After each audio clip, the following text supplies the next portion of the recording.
Hey guys, and welcome to the second episode of my moment of truth. Now, on the first episode, I ended with telling you guys how I needed answers from my ex-boyfriend about why he was emotionally distant and why he wasn't really excited about the move. And I was gonna on this episode tell you why he was like that. So I know you guys want to know. I know you're just itching to know. Like, what was it? Was it another woman? Was it another man? Because you just don't know these days. You don't know. You just don't know. But it was none of those things. I'm going to walk you through what happened and why he was acting the way he did. So, here he goes. June 3rd, I left a message. I sent him a message saying, okay, what's up? What's the deal? I'm about to move my whole life to Maryland. So I need to know before I do this, what is the deal? So I was getting ready for work one night, and he called. Like, we talk normally during around this time, and just normal. How you doing? What's going on? Blah blah blah. And I'm just looking, or I'm thinking to myself, like, did he get my message? Like, this is not how this is supposed to work.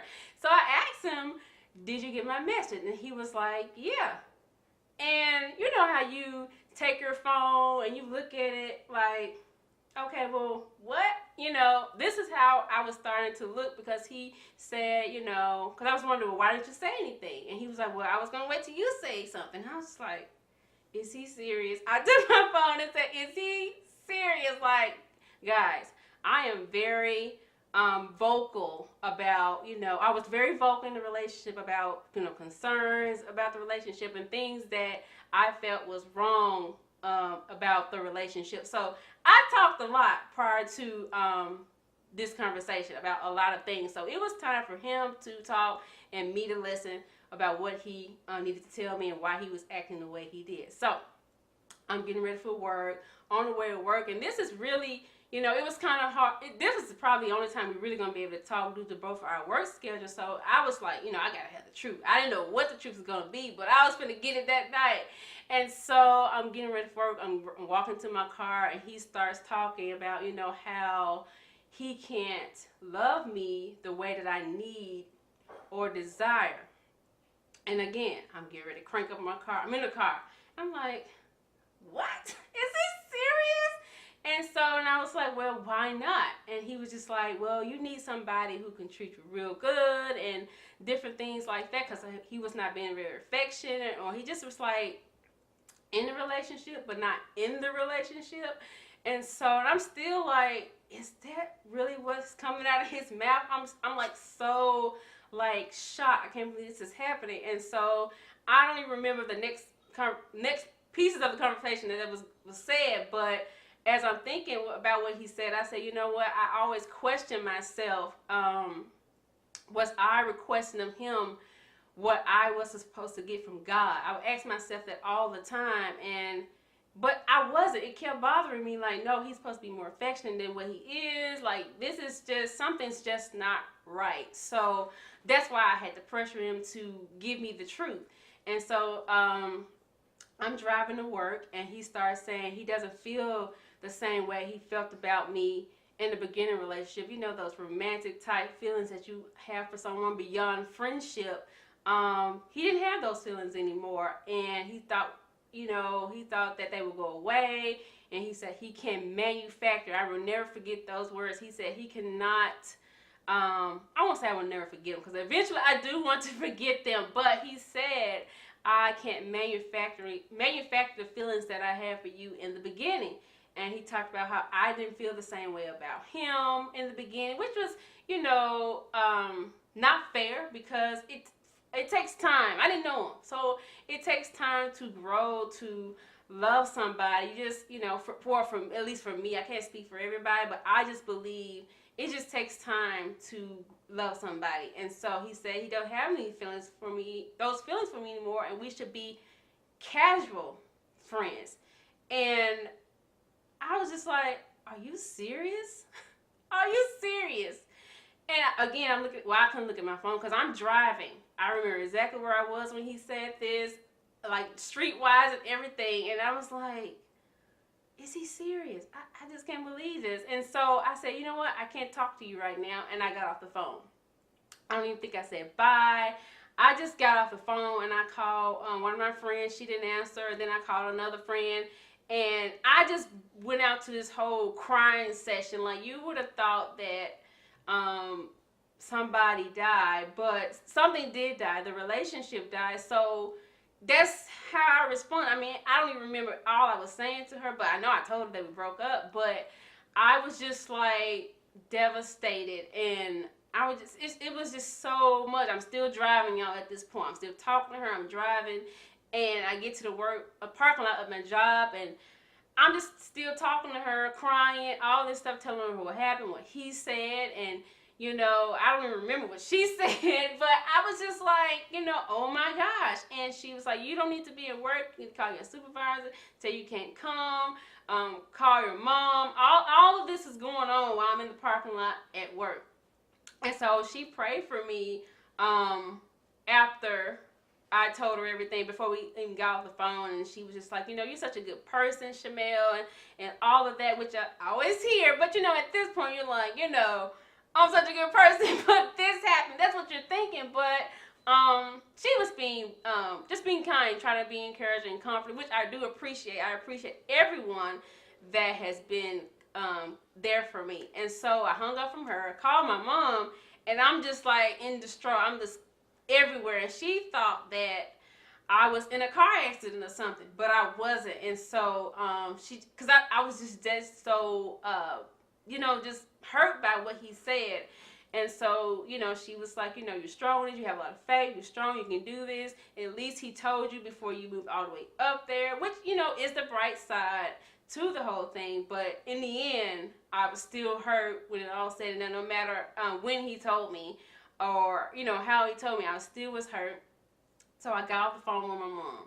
And I called my supervisor, and I said, you know what, I'm not going to be able to make it to work. And I was crying when I called him and told him that. And so I got off the phone and called my mom back, said, I'm on my way home. I'm not going to be at work tonight. So I drove back home, still talking to my other friend, the first friend, the friend that I called, and we prayed together, things like that. And so we're just talking all the way till I got to the house and hung up from her. And, I was laughing at some point, but I was laughing because I was still, like, in disbelief that this really happened. He really said that. I know I wanted the truth, but sometimes we want the truth, but we really don't know we want the truth, but we can't handle the truth sometimes, which we still need it because the truth sets you free, even though sometimes we don't see that at that point. But I hung up from her, and then the other friend that I called that wasn't available, she called me back. And so we talked, and she actually prayed and all that type of stuff. And I got off the phone with her, and I went to sleep. I really needed that rest. I woke up the next day, and I told a few people that, me and so-and-so broken up and things like that. And I was just still like, did that really happen? Did that really happen? I had so many emotions, and I was in disbelief. I was angry. I was hurt, sad. I was hurt because, okay, you felt, because I told y'all around December or the latter part of 2016, I was feeling like something's not right. For like a year and a half, I felt that way, and I would ask him all the time, what is wrong? He would never say the truth. And so I was hurt because you lied to me. I know you felt like you didn't, I know he felt like he probably didn't lie because he did not, he admitted the truth. So it's still a lie. Like, everything that he did, I would start thinking about everything he was saying or not saying or doing or not doing that expressed that he was not interested in me in that way anymore. And so he didn't want to tell me because he didn't want to hurt my feelings, because I eventually had the final conversation with him just to, like, clear it all out. I would never have all my answers, but I at least wanted to at least officially close it out. And so, he didn't want to hurt my feelings based on our past disagreements or conversations. I get that you don't want to hurt my feelings, but I was about to take my whole life to Maryland for this one person. Even though I knew people in Maryland, in the D.C. area, I was not going there for them. I was going there for him. I don't even like cold weather, y'all. I don't like snow. So it was all like me going there for him. So now that we're not together, I'm surely not trying to move there because that was the only reason I was going there. So, you know, you lied. Even though I'm glad you told me before I moved up there. I would have really been, you know, mad. But that was the hurting part. I didn't expect that to be something that he would do. And I was mad at myself too because I saw the signs and I ignored them. And sometimes, and I know this can be for, you know, men or women, but I know we as women do that. We see the signs God is trying to tell us. I even had a dream that we did break up and he broke up with me. But I had dreams that were the complete opposite of that dream. So I was like, God, what is that? And well, we all know which dream was real as for now, but I was like, you know, we ignore the signs, and then when it's all said and done, we should have paid attention to those signs. So that's why I was mad at myself. Like I could have, like December of last year, I gave him the way of escape. Like if I am not the woman for you, let me go. And he refused to do that. So so it was a lot to this whole thing. You guys, I can seriously write a whole book on this whole relationship and how what happened in the relationship. Not to you know, talk bad about him or whatever, but just to give the whole view. Because first of all, I only can tell you guys what he told me. And that's what he told me. So I'm just mad, hurt, in disbelief, relieved because now I have to deal with the stuff that I didn't like about him. So that's the relief part. And I felt lost too because now I'm like, not all, but a lot of my energy went towards trying to move there. And I was like, well, what now? So I really didn't know what to do. I mean, it was the worst pain ever in my life. And so it's been a little over a month now, and I'm just like, wow, look how far I've came. I just can't believe that happened. I still think about things that went on, but it hurts. It still hurts. Pain is inevitable, y'all. I don't care how strong you think you are, you're going to be hurt by someone in this life. But what do you do about it? What do I do about it? He said what he said. I can't change it. So what do I do now? So, guys, I want you to join me next time as I share with you how I start to heal from this breakup. Thank you for watching my moment of truth.